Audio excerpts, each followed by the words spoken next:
We're looking at the first John Deere 110 that I bought on my own, the second restoration of one that I did. This is a 1967 110H. John Deere first entered the garden tractor market in 1963 with the first model 110. And it essentially looked identical to this. And they were called the round fender body style because of the obvious round fenders. And then in 1968, they switched over to the square fender body style, which has one large fender stamping. I believe they came out with the hydraulic lift attachment in 1966.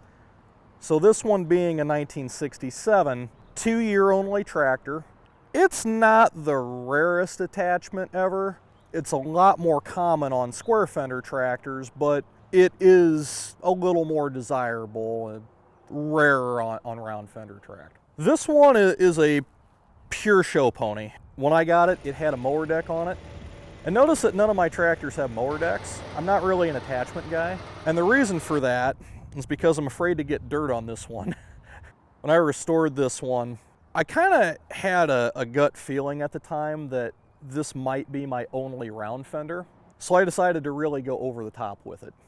This is my only one that has a full-on $1,000 base coat clear coat paint job. This thing is nicer than when it left John Deere.